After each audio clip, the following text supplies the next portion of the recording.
Tem gente que diz que a gente se acostuma com tudo, que o tempo ensina, que a dor amolece, que a ausência vira rotina, mas essas pessoas nunca ouviram a própria filha chamar a própria mãe de essa velha.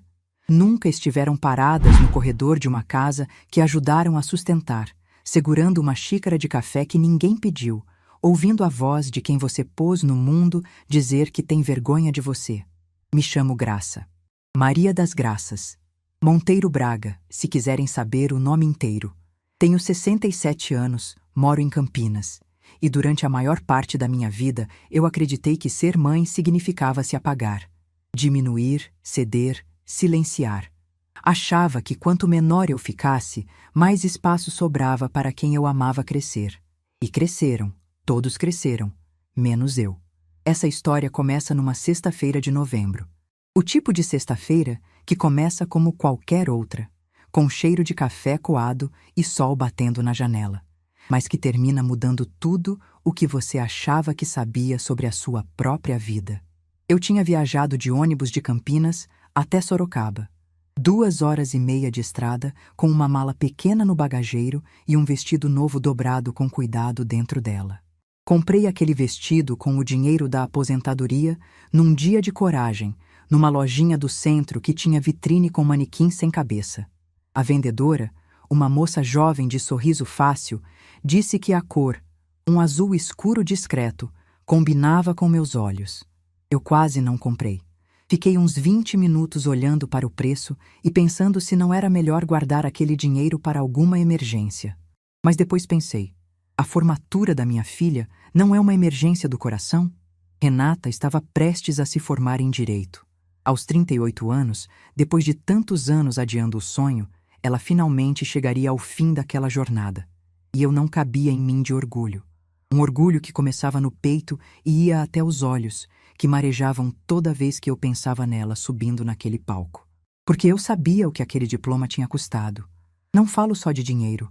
Embora eu tenha ajudado com boa parte das mensalidades nos 3 primeiros anos, quando ela e o marido, Fábio, estavam apertados. Falo de tempo, falo de corpo, falo de vida. Durante 3 anos, de segunda a sexta, eu acordava às 4h30 da manhã no meu apartamento em Campinas.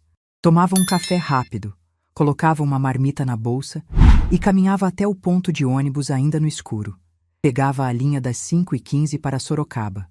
2 horas e meia sentada, às vezes de pé quando o ônibus lotava. Chegava na casa da Renata antes das 8, a tempo de preparar o café da manhã e acordar minha neta Valentina para a escola. Valentina. Só de falar o nome dela, meu coração muda de ritmo. Aquela menina o pedaço mais bonito da minha vida.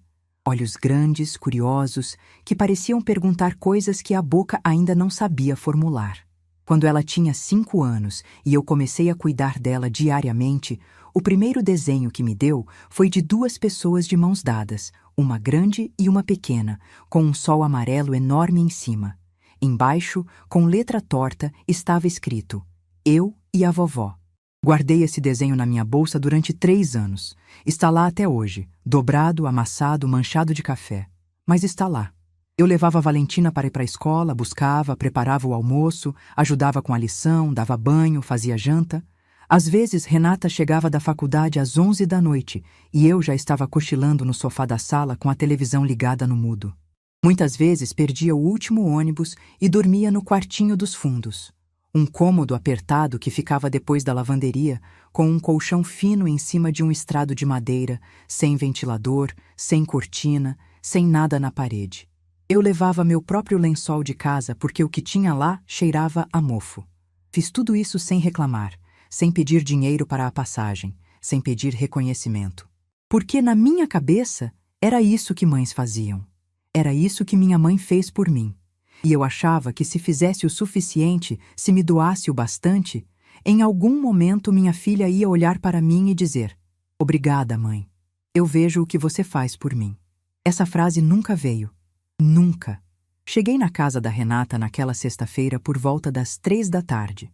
Toquei a campainha e ela abriu a porta com o celular na orelha, me deu um beijo rápido no rosto sem parar de falar e apontou com a cabeça para dentro da casa, como quem diz: Entra aí. Entrei.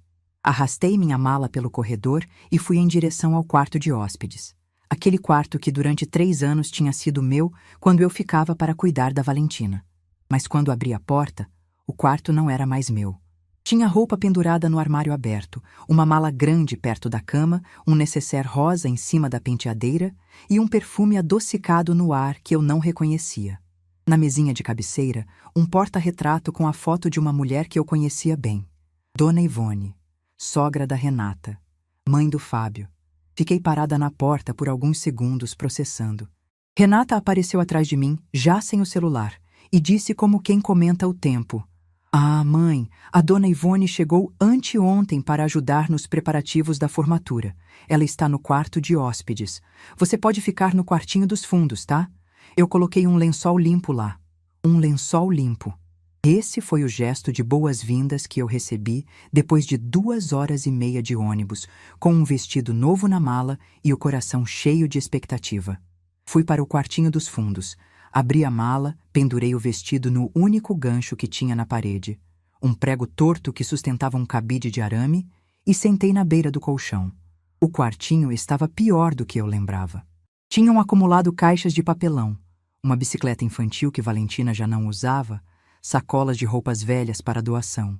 Meu espaço ali era o espaço que sobrava entre os objetos que ninguém mais queria. Respirei fundo. Disse para mim mesma o que sempre dizia. Não é sobre você, Graça. É sobre a Renata. É a formatura dela. Não estraga isso com seus sentimentos. Saí do quartinho e fui para a cozinha preparar café. Era o que eu sempre fazia quando chegava. Coava um café fresco, arrumava umas bolachas num prato bonito, levava para a sala. Era meu jeito de dizer, estou aqui, vim ajudar, podem contar comigo. Um ritual que nunca ninguém pediu, mas que eu mantinha como se fosse uma oração. Na sala, encontrei Dona Ivone folheando uma revista de moda, com as pernas cruzadas e os óculos na ponta do nariz. Ela me cumprimentou com um sorriso curto e voltou para a revista. Renata estava sentada ao lado dela, mostrando fotos no celular do vestido que usaria debaixo da beca, dos sapatos, da maquiagem que tinha agendado no salão.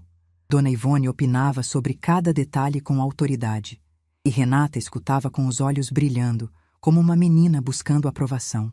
Coloquei a bandeja de café na mesa. Ninguém agradeceu.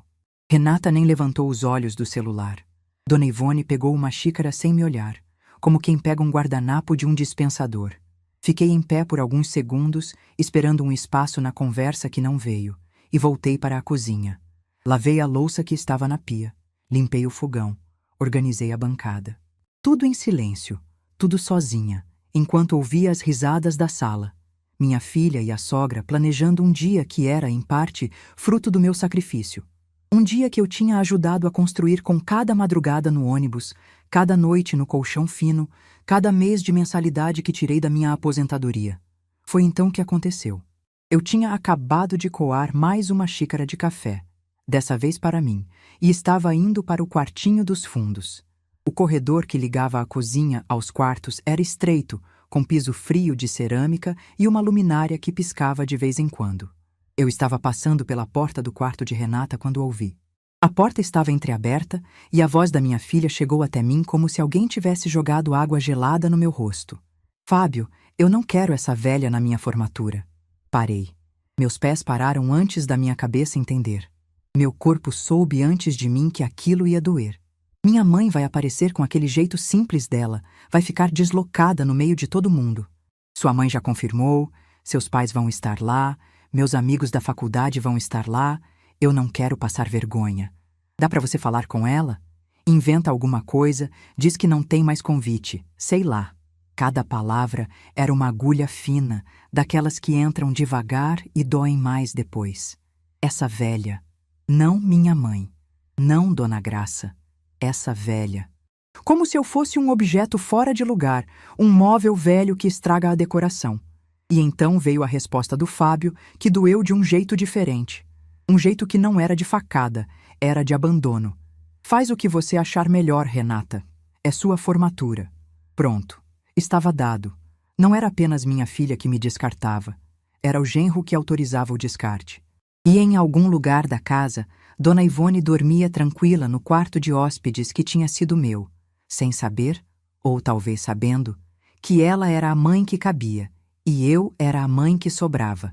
Fiquei ali no corredor, parada, a xícara de café na mão, o vapor subindo em espiral, e dentro de mim um silêncio tão grande que parecia ocupar a casa inteira.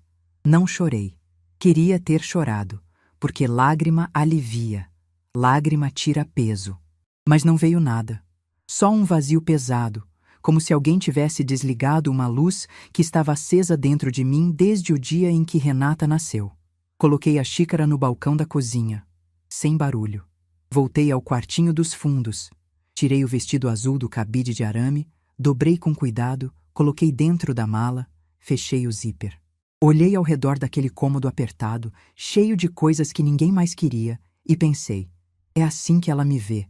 Eu sou mais uma coisa guardada aqui. Peguei a mala e saí pelo corredor. Passei pela sala onde Dona Ivone tinha adormecido no sofá com a revista no colo. Passei pela porta do quarto de Renata, que agora estava fechada. Abri a porta da frente, saí e fechei atrás de mim com um clique suave. Ninguém me viu sair. Ninguém chamou meu nome. Ninguém correu atrás de mim. E talvez essa tenha sido a confirmação mais dolorosa de todas. Eu conseguia desaparecer de uma casa cheia de gente sem que uma única pessoa notasse minha ausência. Caminhei até o ponto de ônibus com a mala batendo na minha canela. O sol já estava baixo, pintando o céu daquela cor alaranjada que parece bonita quando a gente está feliz e parece cruel quando a gente está partida por dentro. Sentei no banco do ponto e esperei. O próximo ônibus para Campinas saía em 40 minutos. 40 minutos. Sentada ali, sozinha, com a mala encostada nas pernas, olhando carros passarem, eu comecei a pensar. Não no que Renata disse. Isso eu já tinha ouvido e não precisava repetir. Pensei no que eu tinha feito da minha vida. Pensei nas madrugadas, nos ônibus, nos colchões finos, nos cafés que ninguém agradeceu, nos anos que dei sem receber. Pensei em tudo o que abri mão para que minha filha chegasse onde chegou. E pela primeira vez em muito tempo, uma pergunta apareceu na minha cabeça com uma clareza que me assustou. Graça, em que momento você parou de existir? O ônibus chegou. Subi, mostrei a passagem e sentei na janela. Encostei a testa no vidro frio e fechei os olhos enquanto o motor engrenava e Sorocaba ia ficando para trás. E ali, naquele ônibus que cheirava a diesel e plástico quente, com o barulho das rodas no asfalto e o murmúrio de passageiros desconhecidos ao redor, eu senti algo começar a se mover dentro de mim. Não era raiva. Raiva eu conhecia. E aquilo não era raiva. Era algo mais profundo, mais antigo, como uma semente que esteve enterrada a vida inteira e de repente sentiu a primeira gota de água. E enquanto o ônibus seguia pela estrada escura, lembrei de uma voz que não ouvia há muitos anos. A voz da minha mãe, Dona Odete. Firme, calma, com aquele sotaque do interior que parecia transformar cada palavra numa verdade que não precisava de prova. Ela dizia, terra não tem pressa, minha filha. Terra espera. E quem sabe esperar, colhe o que os apressados deixaram passar. Naquela noite, voltando para Campinas no escuro, eu entendi que minha mãe não estava falando só de terra, estava falando de mim.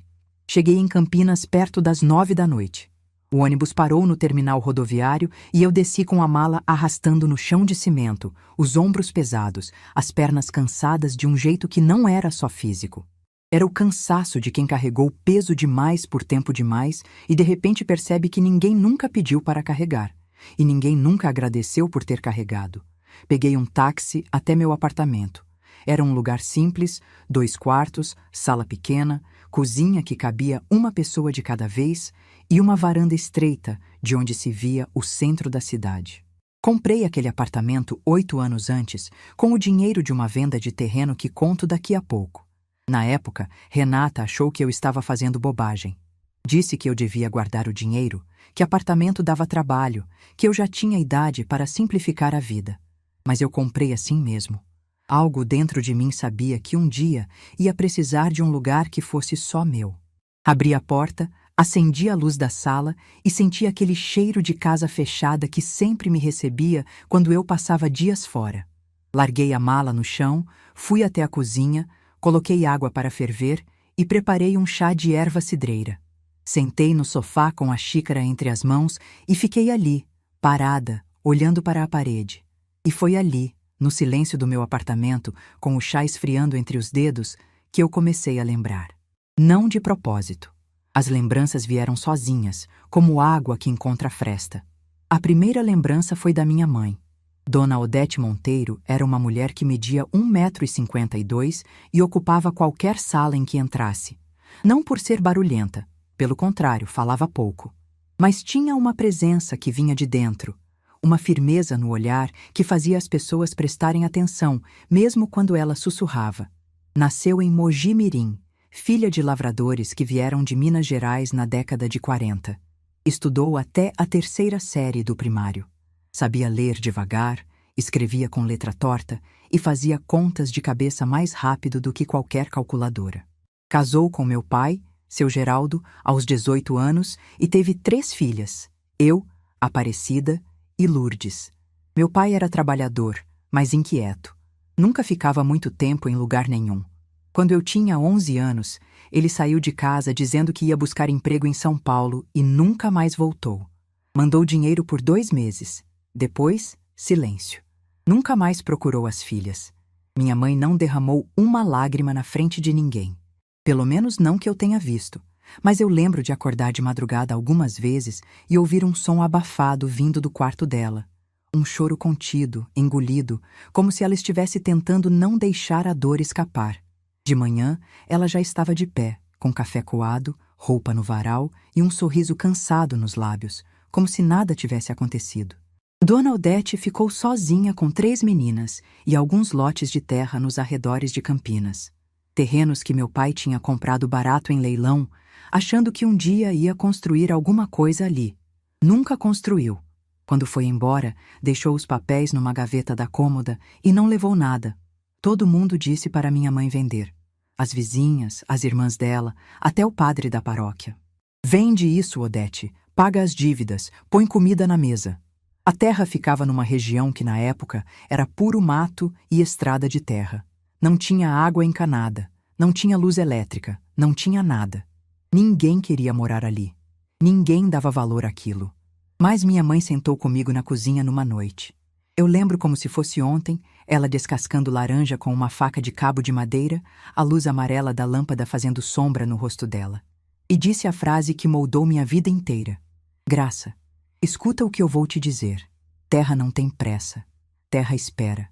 O apressado vende barato e chora caro. Quem sabe esperar, colhe o que os outros deixaram passar. Ela nunca vendeu. Pagou os impostos com o dinheiro que ganhava, lavando roupa para fora, fazendo faxina em casa de família, vendendo doce de leite e goiabada. Teve anos em que o dinheiro mal dava para comer, mas ela separava o valor do imposto como se fosse dízimo sagrado. Minhas irmãs não entendiam. Aparecida casou cedo e foi morar em Ribeirão Preto. Lourdes conseguiu emprego numa fábrica em Limeira e só voltava no Natal. Eu fiquei. Fiquei com minha mãe durante anos, ajudando com as faxinas, cuidando dela quando começou a ter problemas nas articulações, acompanhando nas consultas, fazendo companhia nas noites longas em que a solidão parecia maior que a casa. Quando conheci Jorge, meu marido, meu companheiro, meu chão, eu tinha 24 anos e ele 28. Trabalhava como eletricista numa empresa de manutenção industrial. Era um homem quieto, de poucas palavras e muita firmeza. Não era bonito no sentido que as revistas dizem, mas tinha mãos grandes e olhar honesto. E quando me abraçava, eu sentia que o mundo podia desabar, que eu estaria segura. Casamos e fomos morar numa casa alugada perto da minha mãe. Renata nasceu 2 anos depois, num dia de chuva forte, em que Jorge dirigiu feito louco até a maternidade com o limpador de para-brisa quebrado. Ele entrou na sala de espera encharcado, tremendo de ansiedade, e quando a enfermeira apareceu dizendo que era menina, eu ouvi o choro dele do quarto. Um choro de felicidade tão grande que me fez rir e chorar ao mesmo tempo. Renata foi uma criança esperta, exigente, cheia de vontade própria. Desde pequena queria as coisas do jeito dela, brigava na escola, discutia com as professoras. Jorge dizia rindo que ela tinha puxado a teimosia da avó Odete, e talvez tivesse mesmo. Mas a teimosia, sem a sabedoria, vira outra coisa. Quando Renata tinha 12 anos, minha mãe começou a apresentar sinais de uma condição delicada. Perdia a memória de coisas recentes, confundia nomes, esquecia o fogo ligado. Nos 5 anos seguintes, cuidei dela todos os dias. Dei banho, troquei roupa, preparei comida, sentei ao lado da cama contando histórias que ela já não entendia, mas que a acalmavam. Minhas irmãs apareciam uma vez por mês, ficavam meia hora, diziam "coitada da mãe" e iam embora. O peso de tudo ficava comigo. E eu carregava sem reclamar, porque era minha mãe, porque ela tinha carregado tudo sozinha quando meu pai foi embora, e eu não ia abandoná-la como ele fez. Dona Odete partiu aos 79 anos, numa manhã de domingo tranquila, dormindo. Eu estava ao lado dela, segurando sua mão. E juro para vocês que senti o exato momento em que ela se foi, como se uma brisa tivesse passado pela minha pele e levado algo junto. No testamento simples que ela havia feito com a ajuda de um tabelião amigo, deixou os terrenos para mim. Todos. Não para dividir entre as 3 filhas, para mim. Tinha uma carta junto, escrita com a letra torta dela, que dizia: Graça, você ficou. Suas irmãs foram, mas você ficou. Essa terra é sua. Cuida dela como cuidou de mim. E lembra, terra espera. Aparecida e Lourdes ficaram furiosas. Disseram que era injusto, que elas também eram filhas, que eu tinha manipulado a mãe. Houve discussão, houve silêncio, houve anos de mágoa. Mas o testamento era claro e legal. Os terrenos eram meus. Eu guardei. Não mexi. A vida seguiu. Jorge e eu trabalhamos duro durante anos. Ele como eletricista, eu dando aulas particulares, cuidando da casa, criando Renata. Não tínhamos muito, mas tínhamos dignidade. A casa era limpa. A comida era quente, e todo domingo eu fazia um bolo de fubá que perfumava a rua inteira. Renata cresceu querendo cursar direito, mas na época não tinha condição. Jorge prometeu que quando as coisas melhorassem, ela poderia tentar. Renata guardou aquela promessa com ressentimento, como se o pai tivesse negado algo que era direito dela, e não uma impossibilidade real. Quando Jorge partiu, eu tinha 52 anos e Renata 26. Foi repentino, sem aviso. Uma condição cardíaca fulminante, disseram no hospital. Ele nem chegou a ser atendido. A dor daquele dia eu não consigo descrever. Tem dores que não cabem em palavras. Só digo que durante semanas eu acordava de madrugada e esticava a mão para o lado da cama, esperando encontrar o corpo quente dele, e encontrava só lençol frio e silêncio. Renata me ajudou nos primeiros meses, mas depois voltou para a vida dela, que era natural. Casou com Fábio 2 anos depois e eu fiquei sozinha na casa que Jorge e eu tínhamos comprado juntos. Foi nessa solidão que os terrenos voltaram para a minha vida.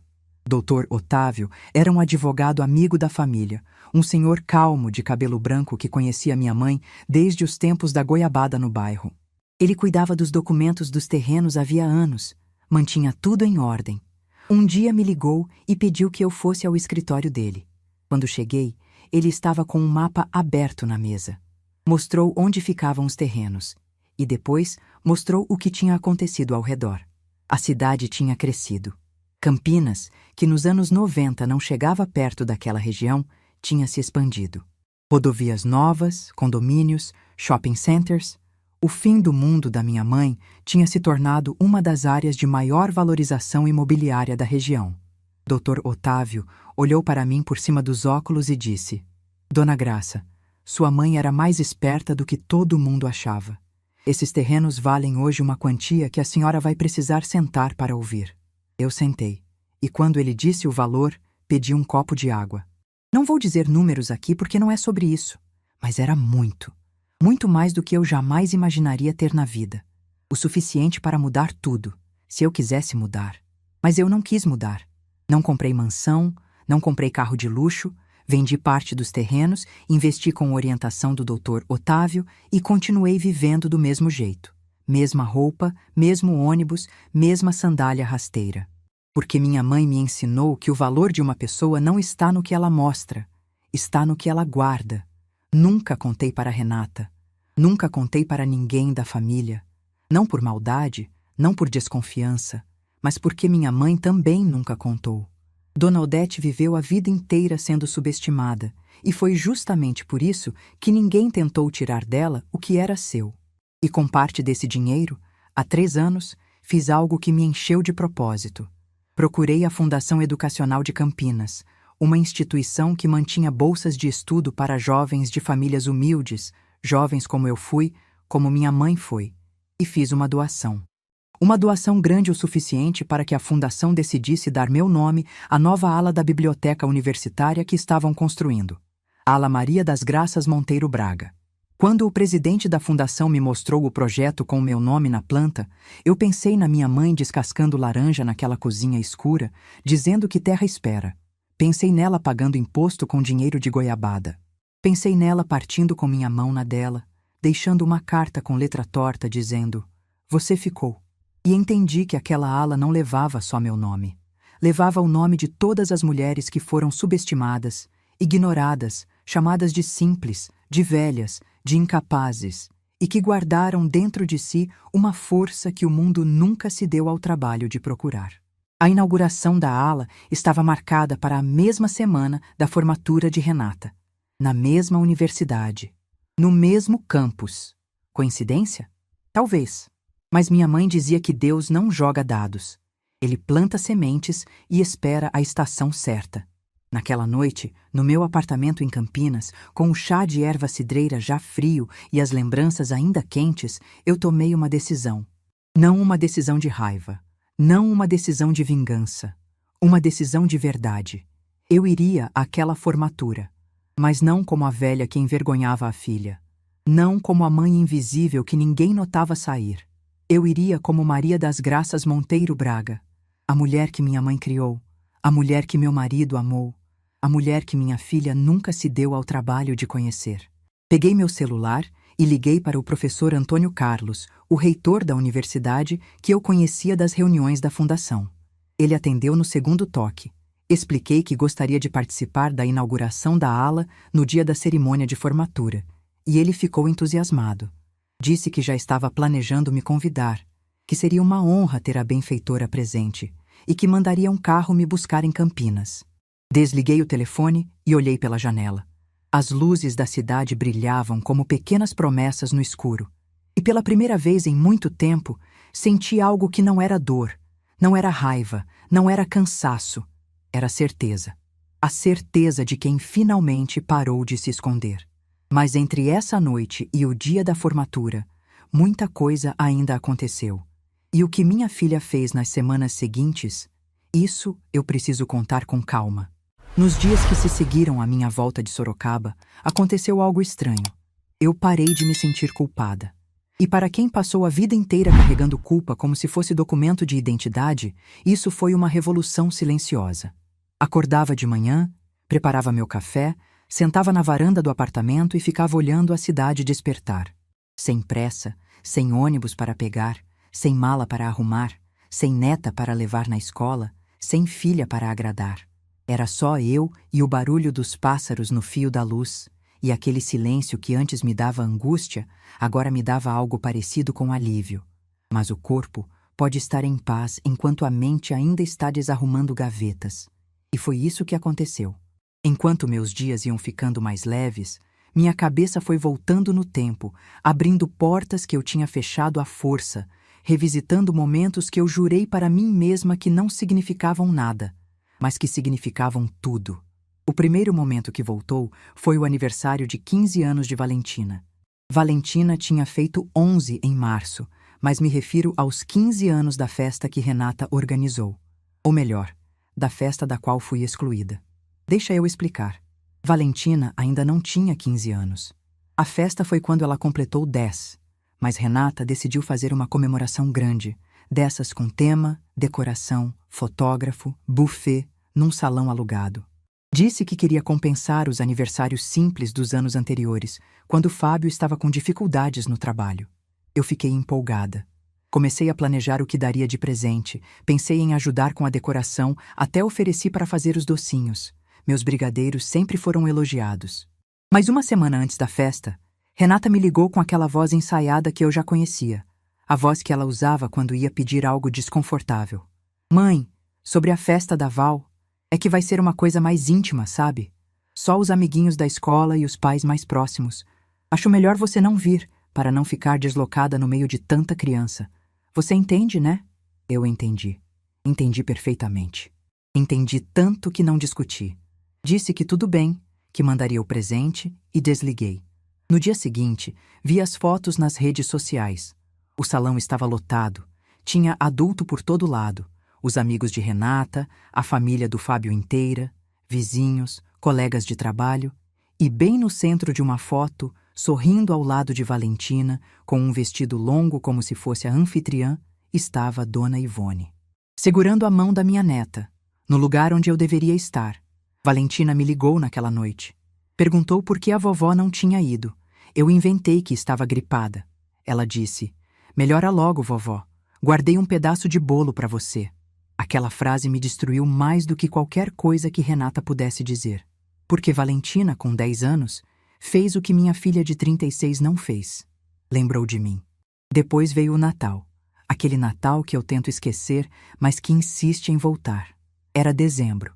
A casa de Renata estava enfeitada com luzes e uma árvore que Dona Ivone ajudou a montar, porque naquele ano, como em muitos outros, a sogra passou o feriado junto. Eu fui convidada, dessa vez sim.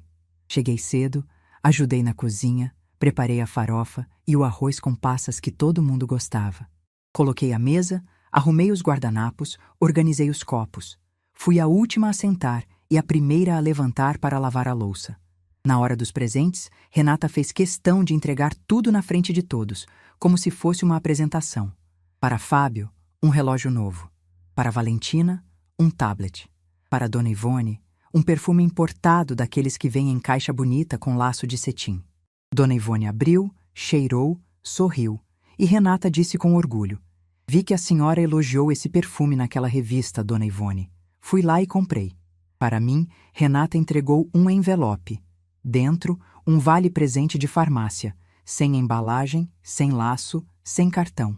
Abri o envelope, olhei o valor modesto e guardei na bolsa. Não disse nada. Mas Dona Ivone, que estava borrifando o perfume novo no pulso, me olhou com aquele sorriso que não é sorriso. É pena. Aquela noite, no quartinho dos fundos, enquanto todo mundo assistia filme na sala, eu sentei na beira do colchão e chorei. Não pelo vale-presente, pelo que ele representava. Era a medida exata do meu valor na vida da minha filha. Algo prático, sem afeto, resolvido com pressa. E depois vieram as reuniões de família do Fábio. Os almoços de domingo na casa dos pais dele, os churrascos de feriado, os encontros de fim de ano. A família do Fábio era grande, barulhenta, cheia de gente com diploma e opinião sobre tudo. Médicos, advogados, engenheiros. Falavam de política, de economia, de viagens internacionais. E eu ficava num canto, quieta, segurando meu prato, tentando parecer à vontade num lugar onde nunca me senti bem-vinda. Renata me puxava de lado antes de cada encontro e repetia a mesma coisa, com variações que não mudavam o sentido. "Mãe, tenta ficar mais quietinha hoje, tá? Eles são gente estudada e você às vezes comenta umas coisas que..." Ela nunca terminava a frase. Nunca precisou. O silêncio depois daquelas reticências dizia tudo. Você não é como eles. Você não pertence. E eu obedecia. Ficava quietinha. Sorria sem falar. Assentia sem opinar. Me tornava exatamente o que minha filha queria que eu fosse. Um móvel discreto no canto da sala, que ninguém nota, mas também ninguém reclama. Foi assim durante anos. E durante anos, eu disse para mim mesma que era normal, que Renata estava apenas tentando evitar constrangimentos, que eu deveria ser mais compreensiva. Mas ali, sentada na varanda do meu apartamento em Campinas, semanas depois de ouvir essa velha no corredor, eu finalmente vi a verdade nua.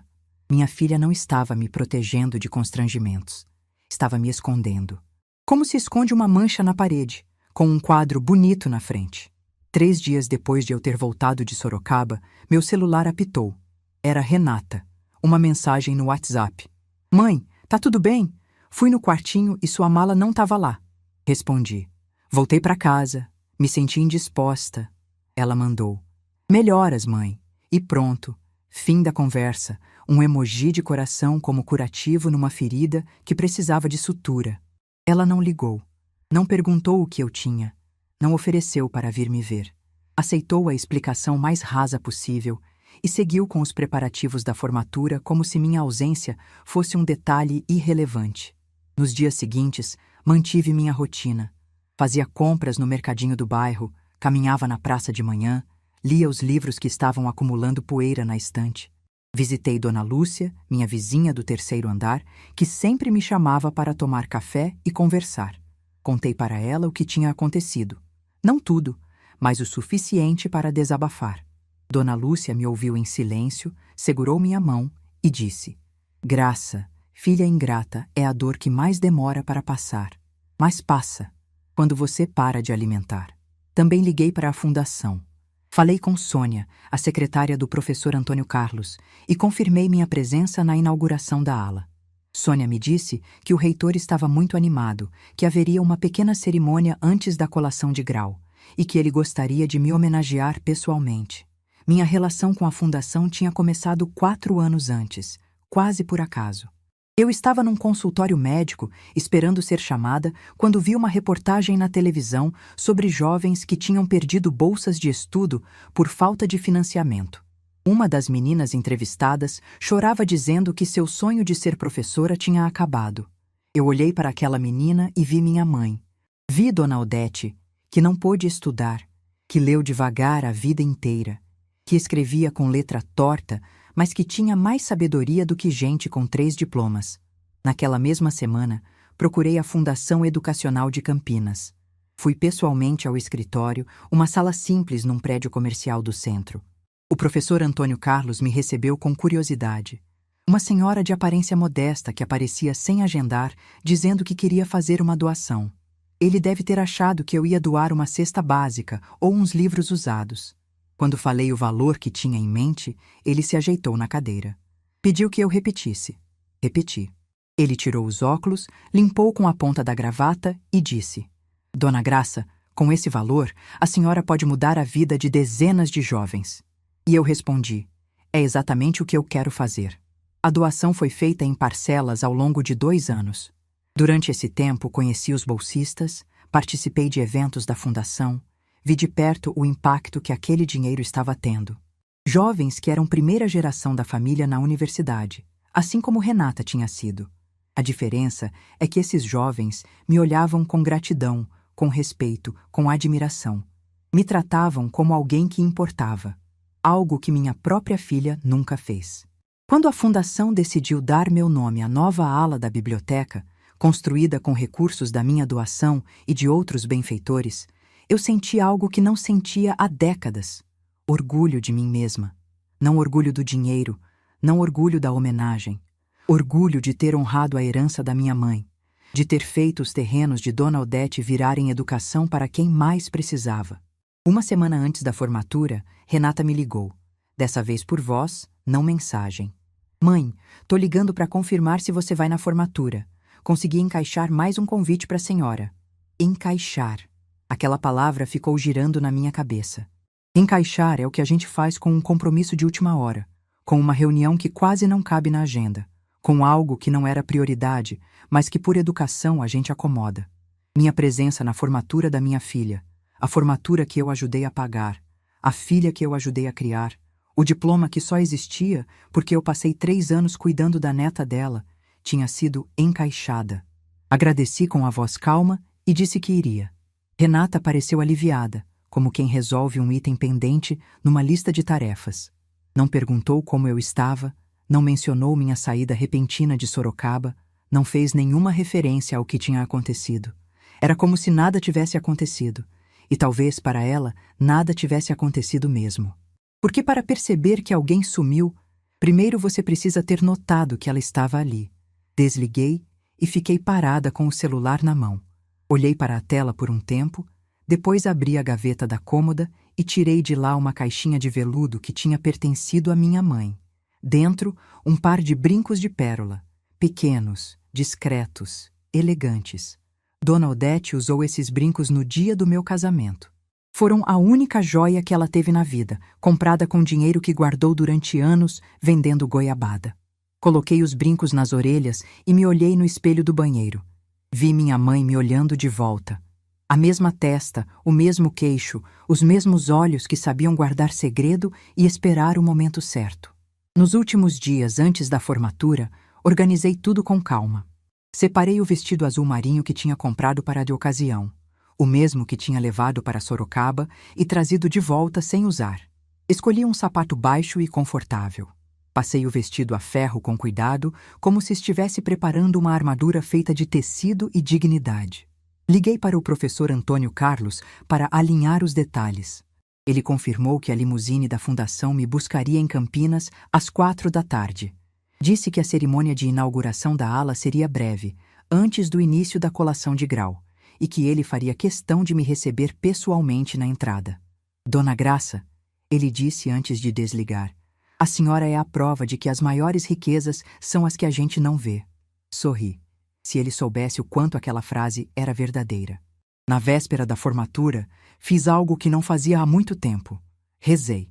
Não sou de frequentar igreja, mas acredito numa força maior que organiza as coisas quando a gente não está olhando. Sentei na beira da cama, juntei as mãos e pedi apenas uma coisa: coragem. Não coragem para me vingar. Nunca foi sobre isso. Coragem para ser vista como realmente sou. Coragem para não me esconder mais. Antes de dormir, abri minha bolsa e tirei de lá o desenho da Valentina. Aquele desenho de quando ela tinha 5 anos, 2 pessoas de mãos dadas, sol amarelo, eu e a vovó, em letra torta. O papel estava gasto, manchado, dobrado tantas vezes que as marcas pareciam cicatrizes, mas a imagem continuava ali, a avó e a neta, juntas, sob um sol que não precisava de permissão para brilhar. Guardei o desenho de volta na bolsa, apaguei a luz, e pela primeira vez em semanas, dormi sem sonhar. Amanhã seria o dia, e eu estava pronta. O que aconteceu quando aquela limusine parou na frente da faculdade? Isso vocês precisam ouvir com atenção. Eu nunca tinha entrado numa limusine. Aliás, até aquele dia, a coisa mais perto de luxo que eu já tinha experimentado era o banco reclinável do ônibus executivo que peguei uma vez para visitar minha irmã, Aparecida em Ribeirão Preto. Então, quando o motorista, um rapaz de terno escuro e luvas brancas, abriu a porta daquele carro comprido e preto na frente do meu prédio, eu fiquei parada na calçada por uns 5 segundos, sem saber como entrar. Ele sorriu, estendeu a mão e disse: Dona Graça, pode ficar à vontade. Sentei no banco de couro e o mundo ficou silencioso. Do lado de fora, o trânsito de Campinas continuava barulhento, motos cortando, ônibus soltando fumaça, gente gritando na esquina. Mas ali dentro era como se alguém tivesse apertado o botão de mudo.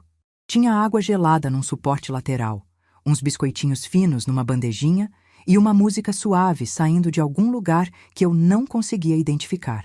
Passei a mão no banco e pensei na minha mãe. Pensei em Dona Odete lavando roupa no tanque às 6 da manhã, com as mãos rachadas de sabão. Pensei nela pagando imposto de terreno com dinheiro de goiabada. E pensei que se ela pudesse me ver naquele momento, ia dar aquela risada discreta que ela dava quando a vida provava que ela estava certa. O caminho até Sorocaba durou pouco mais de 1 hora pela rodovia. Fui o trajeto inteiro olhando pela janela, vendo as mesmas paisagens que já tinha visto centenas de vezes pela janela do ônibus. Os canaviais, os postos de gasolina, as placas de saída. Mas tudo parecia diferente daquela perspectiva. Ou talvez fosse eu que estivesse diferente. Toquei os brincos de pérola nas minhas orelhas. Os brincos da minha mãe. Estavam frios contra a pele, e aquele frio me deu uma estranha sensação de companhia. Como se Dona Odete estivesse ali comigo, sentada no banco de couro, olhando pela janela e dizendo com aquele jeitinho dela: Tá vendo, Graça? Terra espera. Quando a limusine entrou em Sorocaba, o sol já estava começando a descer, deixando o céu daquela cor entre o laranja e o rosa que parece pintada à mão. Lembrei que a última vez que vi esse céu nessa cidade, eu estava saindo pela porta da frente da casa da minha filha, com uma mala na mão e um buraco no peito. Parecia que tinham se passado anos desde aquela sexta-feira. Na verdade, tinham sido apenas semanas. O motorista seguiu pelas ruas até a avenida da universidade. De longe, já dava para ver a movimentação. Carros em fila dupla, famílias com buquês de flores, balões prateados, gente tirando foto na entrada. Era um dia de festa para centenas de famílias. Para mim, era outra coisa. Era o dia em que eu pararia de me esconder. A limusine contornou o estacionamento principal e seguiu por uma entrada lateral que eu não conhecia. Parou numa área reservada, próxima à entrada do prédio novo. O prédio da biblioteca. Do lado de fora, havia um pequeno palco montado com microfone, cadeiras enfileiradas para convidados, e uma faixa que eu não conseguia ler de dentro do carro. O motorista deu a volta e abriu minha porta. Quando coloquei o pé para fora, a primeira coisa que vi foi o professor Antônio Carlos vindo em minha direção com um sorriso largo e os braços abertos. Ele vestia terno escuro, com uma gravata bordô, e caminhava com aquela segurança de quem está acostumado a receber gente importante. Só que naquele momento, a gente importante era eu. Dona Graça, ele disse, segurando minhas 2 mãos entre as dele. A senhora é a convidada mais especial desta noite. Senti meus olhos arderem, mas segurei. Não era hora de chorar. Era hora de estar presente, inteira, de pé. Ele me ofereceu o braço e me conduziu pela entrada lateral até a frente do prédio novo. E foi ali que eu vi pela primeira vez. Acima da porta principal, em letras douradas sobre uma placa de bronze que brilhava com a luz do fim de tarde, estava escrito Ala Maria das Graças Monteiro Braga, e embaixo, em letras menores, porque quem investe em educação planta florestas que nunca verá crescer. Fiquei parada olhando para aquelas letras. Meu nome.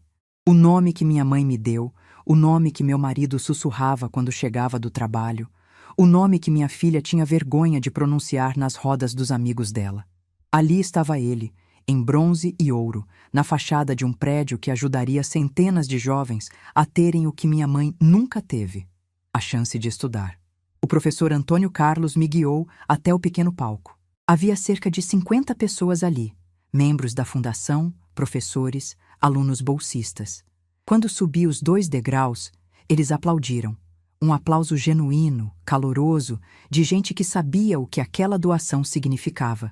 O reitor pegou o microfone e disse meu nome em voz alta, clara, para que todos ouvissem. Maria das Graças Monteiro Braga, uma mulher que prova que a verdadeira grandeza não faz barulho. Mais aplausos. Eu agradeci com um aceno de cabeça, sem discurso, sem palavras ensaiadas. Apenas coloquei a mão no peito e disse, obrigada, com a voz embargada. Era tudo o que eu conseguia dizer. Era tudo o que precisava ser dito. A cerimônia da inauguração durou cerca de 20 minutos. Cortamos a fita simbólica, tiraram fotos, os bolsistas vieram me abraçar. Uma menina, não devia ter mais que 20 anos, me segurou pelas mãos e disse, Dona Graça, por causa da senhora eu sou a primeira pessoa da minha família a entrar numa universidade. Eu apertei as mãos dela e respondi, minha mãe também nunca entrou. Você está realizando o sonho dela. Depois, o reitor me conduziu até o pátio central, onde a colação de grau estava prestes a começar. O pátio era enorme, centenas de cadeiras ocupadas por famílias inteiras. Todo mundo arrumado, todo mundo com orgulho estampado no rosto. E lá estavam eles. Vi Renata antes que ela me visse. Estava do outro lado do pátio, na área reservada aos formandos. De beca preta e capelo, com uma faixa azul cruzando o peito, sorrindo para uma foto que alguém tirava.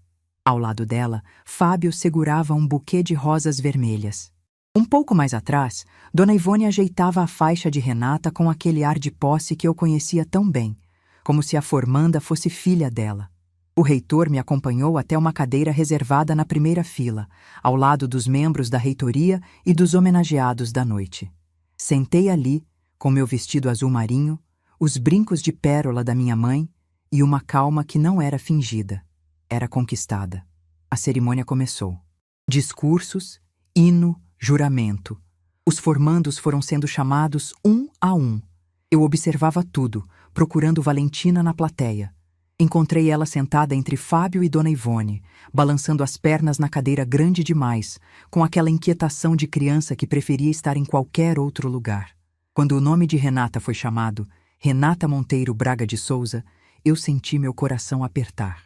Apesar de tudo, apesar de cada palavra que doeu, de cada silêncio que machucou, de cada gesto que me diminuiu, aquela mulher subindo ao palco era minha filha.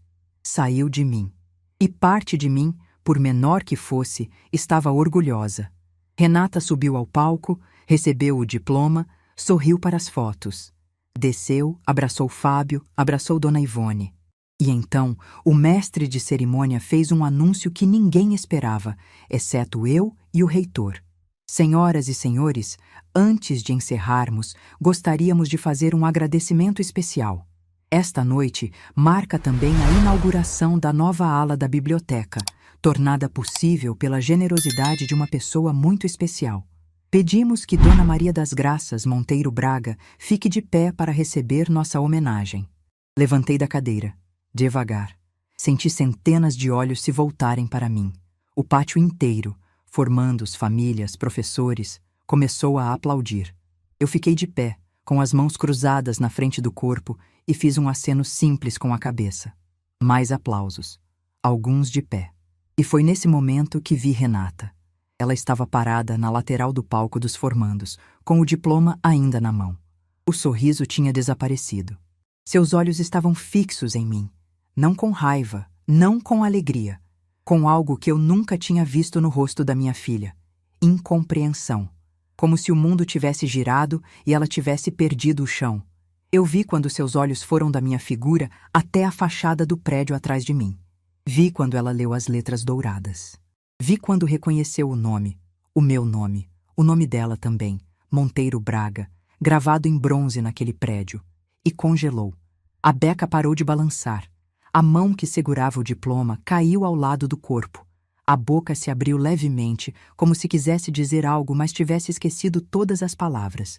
Fábio tocou no braço dela e perguntou alguma coisa, mas ela não respondeu. Dona Ivone se aproximou, olhou para onde Renata olhava e, pela primeira vez, vi no rosto daquela mulher uma expressão que não era de superioridade. Era de espanto. Mas quem quebrou tudo não foi nenhum dos adultos. Foi Valentina. Minha neta, que até aquele momento estava sentada balançando as pernas, me viu de pé, recebendo aplausos, e seu rosto se iluminou como se alguém tivesse acendido uma lâmpada por dentro. Ela desceu da cadeira, passou por Fábio, passou por Dona Ivone, passou por um corredor inteiro de pessoas sentadas e veio correndo na minha direção. Vovó! Vovó! A voz dela cortou o pátio como um sino. As pessoas ao redor se viraram para olhar aquela menina de vestido branco correndo entre as cadeiras, com os cabelos soltos e os braços abertos, chamando pela avó no meio de uma cerimônia de formatura. Ela se jogou em mim, com uma força que quase me tirou do chão. Enfiou o rosto no meu peito, me apertou com os braços com aquela intensidade que só criança tem e disse no meu ouvido, com a voz abafada pelo tecido do meu vestido: Eu sabia que você vinha, vovó. Eu disse para todo mundo que você vinha. Ninguém acreditou, mas eu sabia. Segurei minha neta e fechei os olhos. E ali, de pé, com Valentina nos meus braços e centenas de pessoas ao redor, eu deixei cair uma lágrima. Só uma. Desceu devagar pelo meu rosto, passou pelo canto da boca e caiu no cabelo da minha neta. Não era lágrima de tristeza, era de chegada. Como quando você caminha por muito tempo no escuro e finalmente vê uma luz, e a luz não está ao longe. Está ali, abraçada em você, chamando você de vovó. Olhei para cima e encontrei os olhos de Renata. Ela não tinha se movido. Estava exatamente no mesmo lugar, com o diploma pendendo da mão, o cabelo torto, e os olhos cheios de uma coisa que eu conhecia bem, a dor de perceber tarde demais. Não fui até ela. Não precisava. Aquele momento não era sobre nós duas. Era sobre mim e sobre a menina que jamais teve vergonha de me chamar de vovó na frente de todo mundo. A cerimônia se encerrou pouco depois. Eu fiquei com Valentina por mais alguns minutos, respondendo aos cumprimentos de professores e alunos. Renata não se aproximou. Vi de longe que Fábio tentou trazê-la, mas ela puxou o braço e balançou a cabeça. Dona Ivone estava sentada numa cadeira com uma expressão que eu nunca tinha visto nela. A expressão de quem percebe que subestimou completamente a pessoa errada. Quando a noite começou a esfriar, a limusine me esperava. Valentina não queria me soltar. Segurava minha mão com as duas dela e perguntava se eu não podia ficar mais um pouco, se eu não podia dormir na casa dela. Abaixei, fiquei na altura dos olhos dela e disse: Val, a vovó precisa ir agora, mas vou te contar um segredo. Eu nunca estou longe. Toda vez que você olhar para aquele prédio com o nome da vovó, vai saber que eu estou ali. E toda vez que você abrir um livro naquela biblioteca, vai ser como se a gente estivesse lendo juntas. Ela sorriu. E aquele sorriso valeu mais do que qualquer placa de bronze. Entrei na limusine e o motorista fechou a porta. Pela janela escurecida, vi Valentina acenar com as duas mãos. Vi Fábio com a mão no ombro de Renata, que continuava imóvel. E vi Dona Ivone, pela primeira vez em todos aqueles anos, sem absolutamente nada para dizer. A limusine pegou a rodovia de volta para Campinas. O mesmo caminho de sempre. Os mesmos canaviais, os mesmos postes de luz.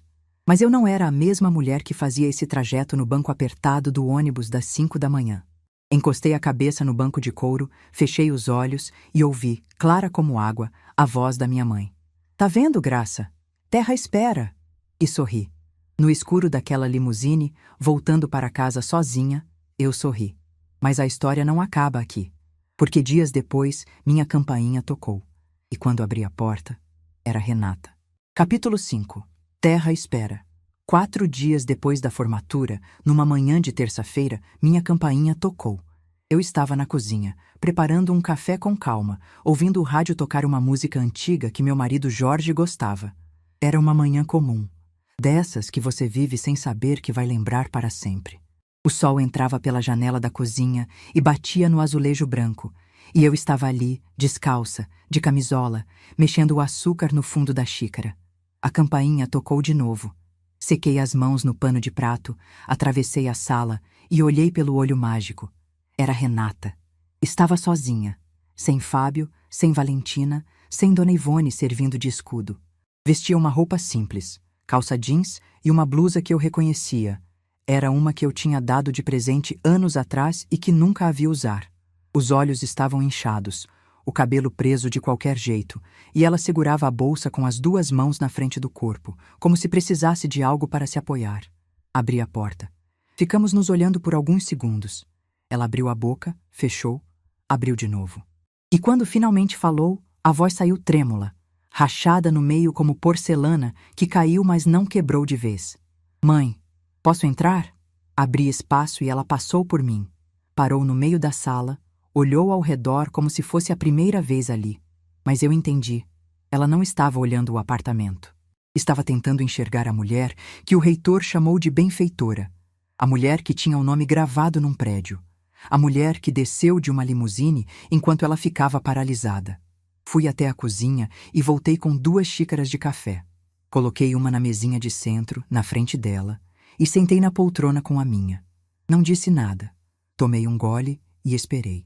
Porque durante 67 anos eu fui a primeira a falar, a primeira a ceder, a primeira a preencher o silêncio para que os outros não precisassem se esforçar. Dessa vez, não. Renata segurou a xícara sem beber. Ficou girando entre as mãos, olhando para o café como se as respostas estivessem ali dentro. E então começou a falar. Devagar, tropeçando nas palavras, como alguém que ensaia um discurso 1000 vezes na cabeça, mas que na hora esquece tudo. Disse que depois da formatura não conseguiu dormir, que ficou a noite inteira acordada, olhando para o diploma em cima da mesa e sentindo que aquele papel não valia nada. Que Fábio tentou conversar, mas ela mandou ele ir dormir. Que ficou horas sentada no sofá no escuro, lembrando de coisas que não lembrava há anos. Disse que lembrou das madrugadas, das vezes em que chegava da faculdade às 11 da noite e eu estava dormindo no sofá com a televisão no mudo. Disse que nunca parou para pensar no que significava eu acordar às 4:30 da manhã em Campinas para estar às 8 na casa dela em Sorocaba. Disse que lembrou da marmita. Que eu levava minha própria comida de casa porque nunca quis dar trabalho e que ela nunca, em 3 anos, ofereceu para eu almoçar com a família. Aquele detalhe, ela disse, foi o que mais doeu quando voltou na memória, porque mostrava que eu já tinha aceitado ser invisível e que ela tinha deixado. Eu escutava tudo em silêncio, tomando meu café. Não a interrompi, não a corrigi, não tentei suavizar. Deixei que cada palavra viesse no tempo dela, como água descendo por uma encosta. Devagar no começo, depois cada vez mais rápido. Renata então me olhou nos olhos e perguntou: Mãe, por que você nunca me contou? Sobre os terrenos, sobre o dinheiro, sobre a doação. Por que escondeu tudo isso de mim? Coloquei a xícara na mesinha. Respirei fundo. E respondi com uma calma que veio de um lugar que eu não conhecia antes daquelas últimas semanas. Renata, eu não escondi. Eu apenas nunca mostrei. Tem uma diferença. Esconder é ter medo de que alguém descubra. Não mostrar é saber que certas coisas não precisam ser exibidas para existir. Minha mãe me ensinou isso. Ela passou a vida inteira sendo chamada de coitada, de ignorante, de sem futuro. E nunca corrigiu ninguém, porque sabia que o valor dela não dependia do que os outros achavam. Renata balançou a cabeça. Disse que entendia, mas que não era justo. Que se ela soubesse que eu tinha condições, teria me tratado diferente. E ali, naquele momento, eu senti algo que precisava ser dito. Não com raiva, não com mágoa. Com a clareza de quem finalmente enxerga uma verdade que estava escondida atrás de anos de desculpas. Renata, escuta o que eu vou te dizer, porque é a coisa mais importante que eu vou falar para você na vida. Você acabou de dizer que se soubesse do dinheiro, teria me tratado diferente. Você ouviu o que disse? Está dizendo que o respeito que você tem por uma pessoa depende do quanto essa pessoa tem no banco. Que se eu fosse só a velhinha da aposentadoria, o jeito como você me tratou estaria certo. Filha, o problema nunca foi o dinheiro. O problema é que você olhou para mim e viu uma velha que te envergonhava. E eu olhei para mim e vi uma mulher que se envergonhava de si mesma por aceitar isso durante tanto tempo. Nós duas estávamos erradas, mas só uma de nós teve coragem de mudar. O silêncio que veio depois foi o mais denso que já existiu dentro daquele apartamento. Renata não se mexeu. As lágrimas desciam pelo rosto dela em linhas retas, sem soluço, sem som, como se o corpo chorasse sozinho enquanto a mente ainda processava o que tinha ouvido. Depois de um tempo que não sei medir, ela disse quase num sussurro: Eu sinto muito, mãe. Eu sinto muito por tudo. Eu acreditei nela. De verdade. Não porque as palavras fossem bonitas, mas porque eu vi nos olhos dela algo que nunca tinha visto antes. Vergonha. Não vergonha de mim, vergonha dela mesma.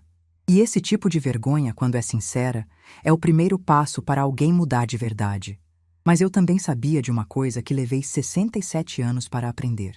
Perdoar não significa voltar a ser quem você era antes. Perdoar significa seguir em frente sem carregar o peso. Então disse: Renata, eu aceito suas desculpas, aceito de coração, mas eu não vou voltar a ser quem eu era. Não vou voltar a me diminuir para caber no espaço que vocês me davam. Se você quiser que eu faça parte da sua vida, vai ser nos meus termos. Quando eu for bem-vinda de verdade, eu estarei lá. Quando eu sentir que estou sendo tolerada, eu saio. Sem drama, sem briga, eu simplesmente saio. Como saí naquela sexta-feira. Ela assentiu. Não discutiu, não argumentou, não tentou negociar. Apenas assentiu, limpou as lágrimas com as costas da mão e disse: Tá bom, mãe. Ficamos mais um tempo ali, tomando café já frio, em silêncio. Mas era um silêncio diferente de todos os outros. Não era o silêncio de quem se esconde. Era o silêncio de duas pessoas que finalmente disseram o que precisava ser dito. E agora estão aprendendo a ocupar o mesmo espaço de um jeito novo. Antes de ir embora, Renata parou na porta e me perguntou se Valentina podia vir me visitar no fim de semana. Eu disse que sim, que a porta estaria sempre aberta para minha neta. Ela fez que sim com a cabeça, deu um passo para sair, mas voltou. Me abraçou. Foi um abraço desajeitado, apertado demais, de quem não sabe como abraçar a própria mãe, porque passou anos demais sem fazer isso. Eu abracei de volta. Não porque tivesse esquecido tudo, mas porque carregar rancor pesa mais do que carregar perdão. E eu já tinha carregado peso suficiente por uma vida inteira. Quando ela saiu, fechei a porta e encostei a testa na madeira. Fiquei ali por 1 minuto, 2, respirando. Depois fui até a varanda, sentei na minha cadeira e olhei para a cidade. 3 meses se passaram desde aquele dia. Valentina vem me visitar em Campinas a cada 15 dias. Às vezes, Renata traz, às vezes Fábio. Renata nunca mais entrou no meu apartamento sem ser convidada, nunca mais comentou sobre minha roupa, meu jeito, meus hábitos. Não sei se mudou por dentro ou se apenas aprendeu a se comportar por fora. Mas, por enquanto, é o suficiente. O respeito, mesmo quando é aprendido na dor, ainda é respeito. Valentina e eu estamos construindo algo que não existia quando ela era pequena, e eu era apenas a avó que cuidava dela por obrigação de terceiros. Agora somos duas pessoas que escolhem estar juntas. Ela me ensina coisas do celular, eu ensino receita de bolo de fubá. Ela me conta sobre a escola, sobre as amigas, sobre o menino que senta atrás dela na classe e que ela acha meio bobo, mas engraçado. E eu conto histórias da minha mãe, da avó que ela nunca conheceu, mas que de alguma forma está presente em tudo que somos. No último fim de semana, Valentina estava mexendo na minha bolsa procurando uma bala, quando encontrou o desenho. O desenho dela, de quando tinha 5 anos. 2 pessoas de mãos dadas, sol amarelo, eu e a vovó, em letra torta. Ela segurou o papel com cuidado, como se fosse uma coisa frágil e preciosa, e ficou olhando por um tempo sem dizer nada. Depois me olhou e disse: "Vovó, você guardou esse desenho esse tempo todo?"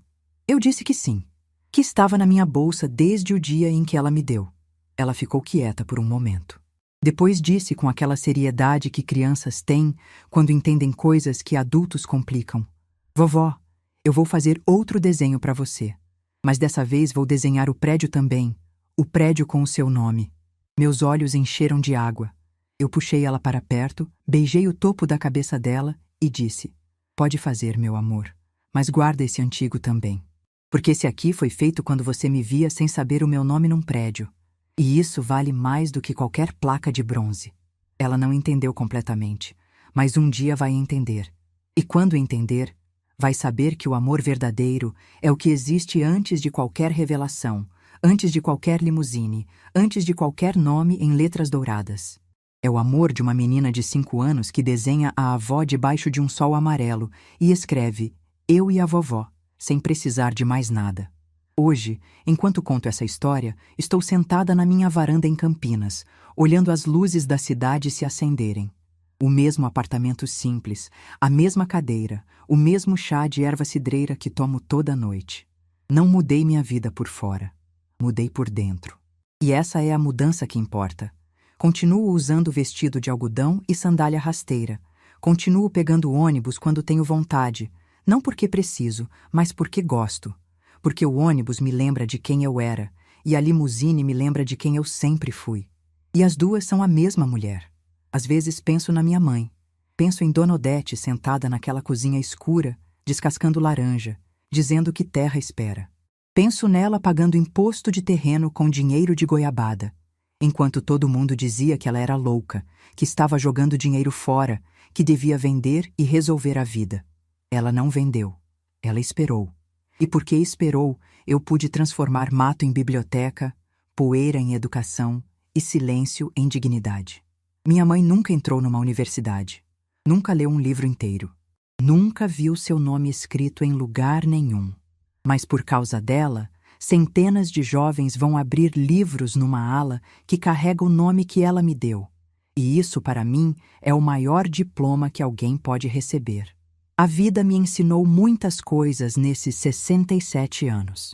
Me ensinou que ser mãe não é desaparecer, é estar presente de um jeito que te respeite também. Me ensinou que o silêncio pode ser fraqueza, mas também pode ser a coisa mais poderosa que uma mulher é capaz de fazer. E me ensinou que nunca é tarde para ser vista, desde que você pare de se esconder. E me ensinou que o amor de verdade não é o que a gente implora, é o que a gente recebe de braços abertos, sem condição, sem vergonha, sem precisar provar nada. Como o abraço de uma menina de 11 anos correndo por um pátio de formatura, gritando "Vovó" na frente de todo mundo, sem ligar para quem estava olhando. Esse amor, esse é o que fica. Minha mãe dizia que terra espera, e eu esperei. Esperei 67 anos para ser vista. Mas quando finalmente fui vista, entendi que não precisava de limusine, nem de placa de bronze, nem de aplausos. Eu só precisava de alguém que olhasse para mim e enxergasse o que sempre esteve ali. E isso, meus queridos, ninguém pode tirar de mim. Se essa história tocou seu coração, deixe seu like, se inscreva no canal e comente aqui embaixo. No meu lugar, o que você faria? Sua mensagem pode iluminar o dia de alguém.